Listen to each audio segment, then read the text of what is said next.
সুপ্রিয় দর্শক, এইমাত্র পাওয়া সর্বশেষ আপডেট বাংলা সংবাদে আপনাদের স্বাগতম। শুরুতে জানাবো সংবাদ শিরোনাম।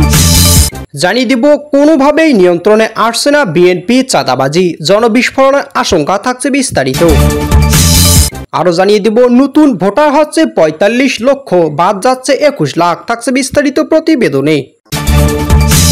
জানিয়ে দিব, বাংলাদেশে আওয়ামী লীগের নিষেধাজ্ঞা মৌলিক মানবাধিকার লঙ্ঘন, থাকছে বিস্তারিত প্রতিবেদনে। জানাবো, ইউনূসের হতাশ বাংলাদেশ, জনপ্রিয়তা হারাচ্ছে অন্তর্বর্তীকালীন সরকার, থাকছে বিস্তারিত। জানিয়ে দেব, মাদারীপুরে স্থানীয়দের কাছে ক্ষমা চেয়ে এনসিপি ৪ নেতার পদত্যাগ, থাকছে বিস্তারিত। এবং সর্বশেষ জানিয়ে দেব, ৮ উপদেষ্টা দুর্নীতির প্রমাণ থাকার দাবি সাবেক সচিবের, থাকছে বিস্তারিত। সুপ্রিয় দর্শক মণ্ডলী, এতক্ষণ শুনছিলেন সংবাদ শিরোনাম, এবার জানাবো বিস্তারিত। তার আগে অনুরোধ থাকবে, ভিডিওটি ভালো লাগলে এবং সবার আগে নিউজ পেতে চ্যানেলটি সাবস্ক্রাইব করে পাশেই থাকুন। এদিকে কোনোভাবেই নিয়ন্ত্রণে আসছে না বিএনপি চাঁদাবাজি, জনবিস্ফোরণের আশঙ্কা। দেশজুড়ে বিএনপি নেতাকর্মীদের চাঁদাবাজি, জবরদস্তি ও সহিংস তৎপরতার অভিযোগ ক্রমেই বাড়ছে। সাম্প্রতিক কয়েকটি নৃশংস ঘটনা রাজনৈতিক অঙ্গনের উদ্বেগের সৃষ্টি হয়েছে। বিশ্লেষকরা বলেছেন, এসব ঘটনা দলের ভেতরে বা বাইরে চাপ বাড়ছে, যা বিএনপির ভাবমূর্তিকে মারাত্মকভাবে ক্ষতিগ্রস্ত করেছে।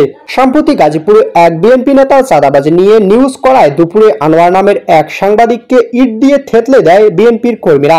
দৈনিক প্রতিদিনের কাগজের সাংবাদিক তুহিনকেও গাজীপুর চৌরাস্তায় চায়ের দোকানে রাতেই জবাই করে হত্যা করেছে চাঁদাবাজ সন্ত্রাসীরা।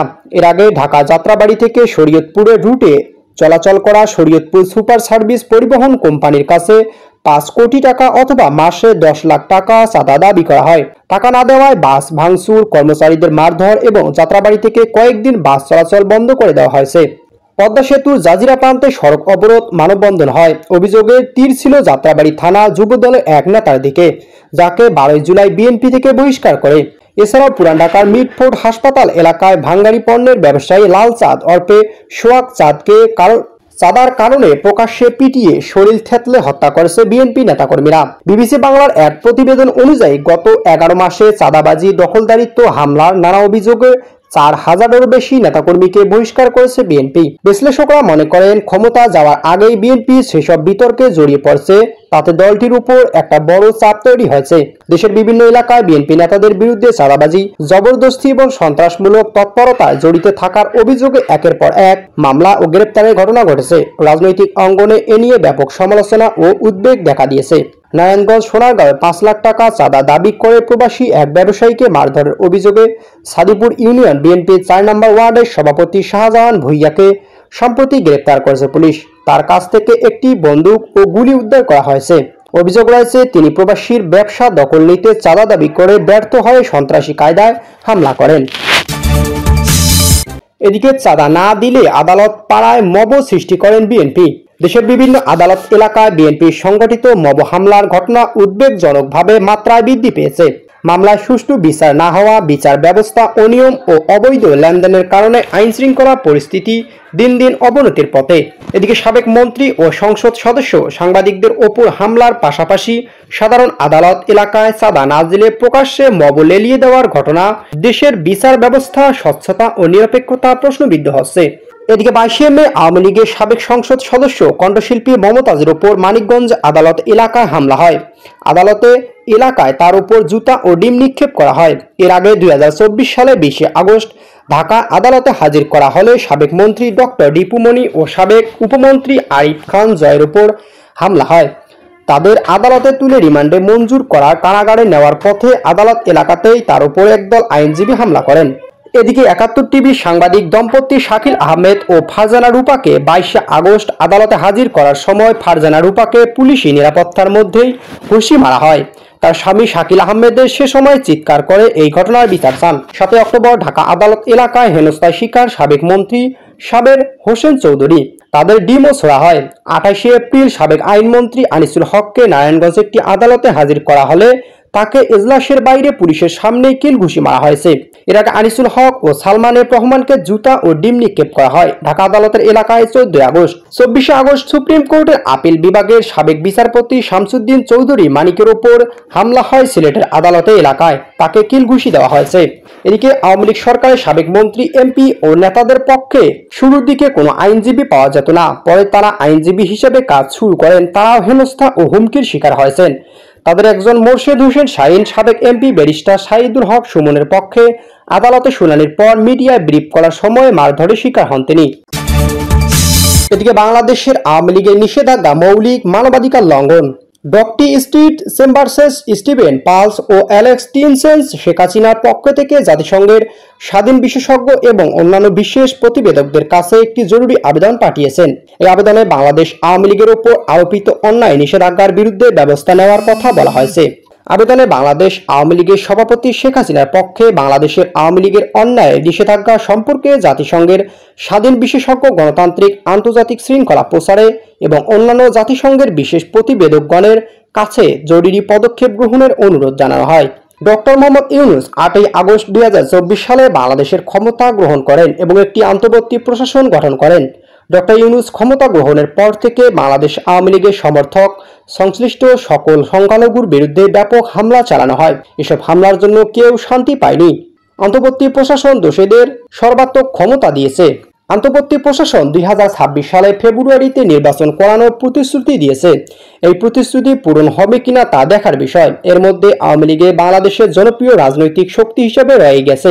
তবে মে 2025 সালে অন্তর্বর্তী প্রশাসন আওয়ামী লীগের নির্বাচনে অংশগ্রহণ নিষিদ্ধ করেছে এবং বাংলাদেশের আন্তর্জাতিক অপরাধ ট্রাইব্যুনাল আওয়ামী লীগ নেতাদের বিরুদ্ধে চলমান কার্যক্রম শেষ না হওয়া পর্যন্ত সকল কার্যক্রম সীমিত রয়েছে।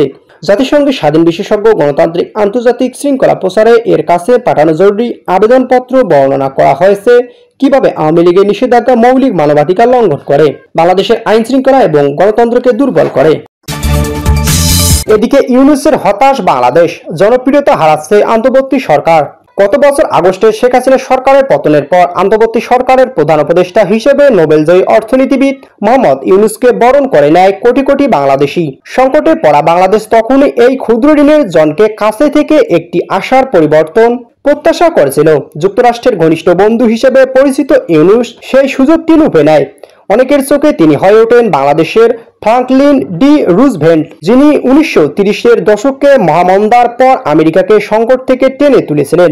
দায়িত্ব নেওয়ার পর চট্টগ্রাম বিশ্ববিদ্যালয়ের সাবেক এই অর্থনীতি অধ্যাপক বিচার বিভাগ, পুলিশ, অর্থ, প্রশাসন সংস্কারের ঘোষণা দেন। গরিবের ব্যাংকার হিসেবে পরিচিতি ইউনূস প্রতিশ্রুতি দেন তিনি দেশের অর্থনীতিকে চাঙ্গা করবেন এবং শেখ হাসিনা ফ্যাসিবাদ শাসনামলে গড়ে ওঠা দুর্নীতিপূর্ণ নেটওয়ার্ক ধ্বংস করবেন। বিশ্ব, বিশেষ করে পশ্চিমা দেশগুলো, যারা সাধারণত এই ইউরোপ মহাদেশের বাস্তবতা সম্পর্কে উদাসীন, ইউনূসকে একজন ত্রাণকর্তা হিসেবে দেখেছিল। গত বছর 8 আগস্ট তিনি প্যারিসে থেকে উড়ে এসে ঢাকায় শহরে নেতৃত্ব শূন্যতা পূরণ করেন। কিন্তু এখন আগস্টে 2025 সালে সেই উল্লাস অনেকটাই মিলিয়ে গেছে। এখন সাধারণ মানুষের প্রকাশ্যে ও তার সরকারের প্রতি তীব্র বিরক্তি প্রকাশ করেছে। আরো তাৎপর্যপূর্ণ বিষয় হলো বাংলাদেশের কিছু সুশীল ব্যক্তি যারা 1 বছর আগে ইউনূসের প্রশংসা করতেন, এখন সম্পূর্ণ ভিন্ন সুরে কথা বলেছেন। এই প্রবীণ সাংবাদিকদের ভাষায় এরা বাতাস দেখেই পথ চলে। বাংলাদেশের অন্যতম শীর্ষ মানবাধিকার ও আইন সহায়তার প্রতিষ্ঠা আইন ও সালিশ কেন্দ্র সম্প্রতি একটি রিপোর্ট প্রকাশ করেছে, যার তথ্য অনুযায়ী 2024 সালে আগস্ট থেকে 2025 সালে 23 জুন পর্যন্ত অন্তত 179 জন মানুষ গণপিটুনিতে নিহত হয়েছেন। গত বছর জুলাই ও আগস্ট পুলিশের উপর হত্যাকাণ্ড হয়। এরপর পুলিশের উদাসীনতার কারণে সন্ত্রাসীদের ছেড়ে দেওয়া হয়েছে। মব সন্ত্রাস প্রবণতা এক পর্যায়ে পৌঁছেছে। একদল সন্ত্রাসী একজন প্রাক্তন প্রধান নির্বাচন কমিশনারের উপর, যিনি একজন সাহসী মুক্তিযোদ্ধা ছিলেন, হামলা চালাতে সক্ষম হয়। KM নুরুল হুদার উপর হামলার পর 30 জন বিশিষ্ট নাগরিক যৌথ বিবৃতির দেশের মব সন্ত্রাসী নিয়ে গভীর উদ্বেগ প্রকাশ করেন এবং সরকার, আইন প্রয়োগকারী সংস্থা, রাজনৈতিক দলগুলোর কাছে এই ধরনের অরাজকতা বিরুদ্ধে কঠোর অবস্থানে নেওয়ার আহ্বান জানান। দুঃখজনক হলেও যে ইউনূসের পক্ষ থেকে এখনো পর্যন্ত কোনো দৃশ্যমান ব্যবস্থা নেওয়া হয়নি, যেখানে বঙ্গবন্ধু শেখ মুজিবুর রহমানের ধানমন্ডি 32 নম্বর বাড়ি পর্যন্ত পোড়ানো হয়েছে মব সন্ত্রাসের হাতেই। এদিকে মাদারীপুরে স্থানীয়দের কাছে ক্ষমা চেয়ে এনসিপির 4 নেতার পদত্যাগ। মাদারীপুরে শিবচরে স্থানীয় এলাকাবাসীর কাছে ক্ষমা চেয়ে সমন্বয় কমিটি থেকে একসঙ্গে পদত্যাগ করেছেন জাতীয় নাগরিক পার্টি এনসিপি 4 নেতা। শিবচর প্রেস ক্লাবের সংবাদ সম্মেলন পর তারা এই ঘোষণা দেন। পদত্যাগকারীরা হলেন উপজেলা যুগ্ম সমন্বয়কারী শাকিল ও সমন্বয় কমিটির সদস্য মোহাম্মদ রিয়াজ রহমান, মহিউদ্দিন, কাজী রউফ। এদিকে পদত্যাগকারী নেতারা বলেন, আমরা শিবচর উপজেলা কর্মী হিসেবে জাতীয় নাগরিক কমিটিতে সম্পৃক্ত ছিলাম। নতুন সমৃদ্ধ বাংলাদেশ গড়ার স্বপ্ন নিয়ে আমরা এতে যোগ দিয়েছিলাম। পরে এই কমিটি এনসিপি হয়ে গেল, আমরাও তাতে অন্তর্ভুক্ত হই। আমরা কোনো রাজনৈতিক পরিবার থেকে আসিনি, কোটাসহ বিভিন্ন আন্দোলনের ছাত্র সমাজের পাশে সক্রিয় ছিলাম। রাজনীতিতে আমাদের অভিজ্ঞতা সীমিত হলেও দায়বদ্ধতা থেকে আমরা দলে যুক্ত হই। তারা আরো বলেন, বর্তমান দলের অভ্যন্তরীণ বাস্তবতা এবং পারিবারিক চাপে আমরা মানসিকভাবে বিপর্যস্ত। রাজনৈতিক কর্মকাণ্ড পরিচালনা ও যোগাযোগ রক্ষার ক্ষেত্রে পারিবারিক টানাপোড়েন সৃষ্টি হয়েছে। তারা বলেন, দুঃখজনকভাবে লক্ষ্য করেছি শিবচর থানার দল পরিচালনার দায়িত্ব অযোগ্য ও বিতর্কিতদের হাতে ন্যস্ত করা হয়েছে, যারা আদর্শিক, নৈতিক, সাংগঠনিকভাবে সম্পূর্ণ অযোগ্য। এরা দলের প্রকৃত নিষ্ঠাবান ও ত্যাগী কর্মীরা যথাযথ মর্যাদা ও মূল্যায়ন থেকে বঞ্চিত হচ্ছেন। আমরা দৃঢ়ভাবে বিশ্বাস করি, এই ধরনের নেতৃত্বের মাধ্যমে শিবচর ইতিবাচক পরিবর্তন বা টেকসই উন্নয়ন সম্ভব নয়। সংবাদ সম্মেলনে পদত্যাগকারী নেতারা বলেন, এই প্রেক্ষাপটে আত্মবিশ্লেষণ ও চিন্তাভাবনার পর আমরা সজ্ঞানে ও স্বেচ্ছায় জাতীয় নাগরিক পার্টি থেকে পদত্যাগ সিদ্ধান্ত নিয়েছি। আমরা কোনো রাজনৈতিক দল বা সংগঠনের সাথে সম্পৃক্ত নই। অনিচ্ছাকৃত ভুল ত্রুটি হলে আমরা আন্তরিকভাবে দুঃখিত এবং ক্ষমাপ্রার্থী। শিবচরবাসীর কাছে আমরা ক্ষমা চাইছি। আমাদের কর্মকাণ্ডে যদি কারো মনে আঘাত লেগে থাকে তা সম্পূর্ণ অনিচ্ছাকৃত, তা দয়া করে ক্ষমার দৃষ্টিতে দেখবেন। এদিকে ৮ উপদেষ্টা দুর্নীতির প্রমাণ থাকার দাবি সাবেক সচিবের। অন্তর্বর্তী সরকারের ৮ জন উপদেষ্টা সীমাহীন দুর্নীতি প্রমাণ নিজের কাছে থাকার দাবি করেছেন সাবেক সচিব ও বিএনপির চেয়ারপারসন খালেদা জিয়ার একান্ত সচিব ABM আব্দুস সাত্তার। তবে তা ভিত্তিহীন বলে দৃঢ়ভাবে প্রত্যাখ্যান করেছেন মন্ত্রিপরিষদ সচিব শেখ আব্দুর রশিদ। গোয়েন্দা সংস্থার কাছে উপদেষ্টা দুর্নীতির প্রমাণ থাকার দাবি করে আব্দুস সাত্তার অভিযোগ করেন, উপদেষ্টাদের সঙ্গে যোগাযোগ ছাড়া গুরুত্বপূর্ণ পদ নিয়োগ হয় না, বদলিও হয় না। তবে অফিসার্স ক্লাবের এই সাধারণ সম্পাদক এসব উপদেষ্টার নাম বলেনি। রাজধানী ঢাকায় বাংলাদেশ অ্যাডমিনিস্ট্রেটিভ সার্ভিস অ্যাসোসিয়েশন এর আলোচনা সভায় বক্তব্য রাখছিলেন তিনি। এতে প্রধান অতিথির বক্তব্যে উপদেষ্টা কার্যালয়ের মুখ্য সচিব এম সিরাজউদ্দিন মিয়া, সারা দেশে প্রশাসন ক্যাডারের কর্মকর্তা সবাই উপস্থিত ছিলেন। বৈষম্য বিরোধী কর্মচারী ঐক্য ফোরামের সমন্বয়ক আব্দুস সাত্তার এ সময় অন্তর্বর্তী সরকারের 2 উপদেষ্টার যোগ্যতা ও অভিজ্ঞতা নিয়েও প্রশ্ন তোলেন।